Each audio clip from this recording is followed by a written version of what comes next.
तपाईँहरूको समस्या के हो? समस्या यही हो, हामीले 5-6 महिनादेखि सेलेरी पाएको छैन। समस्या त्यही हो। हामीले मेन पावर एमडिसी जताकति फोन गरेर हामीले धेरै समस्याहरू बतायौँ, तर कतैबाट पनि हामीलाई हल हुने चाहिँ कुरा गरेन। जसरी भए पनि हामीलाई जसरी हुन्छ नेपाल उद्धार गरिदिनु होला, त्यही नै हो समस्या। अब खाना बस्न धेरै दिक्कत छ हामीलाई, अरू साथीहरूसित पनि तपाईँको समस्या एउटै हो। के भयो यहाँ त सबको समस्या एउटै हो।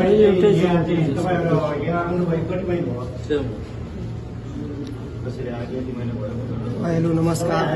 हाम्रो समस्या सबै साथीभाइको एकै समस्या हो। 5-6 महिना भइसक्यो, सेलेरी दिएको छैन, नेपाल पनि पठाउँदैन, सेलेरी पनि दिँदैन।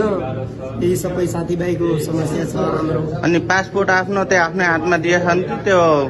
पासपोर्ट त मेरो हातमा छ, सबैजनाको छैन, अरूजनाको छैन। तपाईँको के गुनासो? समस्या हजुर।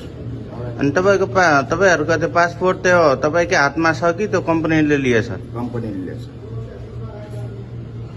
अनि यता दयाहरू समस्या सबैको समस्या सेम हो क्या, एउटै हो। खाना बस्नको राम्रो व्यवस्था छैन।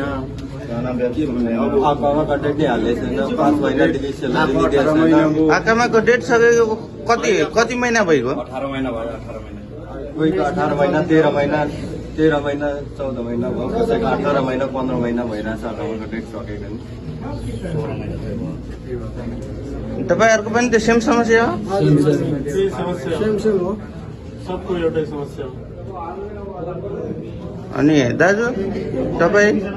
मेरो पनि समस्या त्यही हो। कम्पनी म त क्यापिटल म्यान पावरबाट आएको हामी 200 जना नेपाली।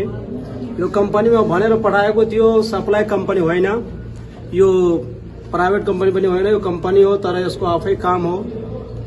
तर यहाँ आएपछि यो कम्पनी सप्लाई हो, सप्लाईमा पठाएको छ। मान्छेलाई 6 महिना र 3 महिनाको एकामा लगाएर काममा हाल्यो।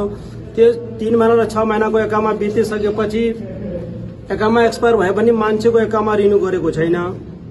मान्छेलाई बिना एकामाको काममा पठाउँछ, जुन कम्पनीमा काम लाग्छ बिना एकामाको त्यही कम्पनीमा मान्छेलाई पठाउँछ।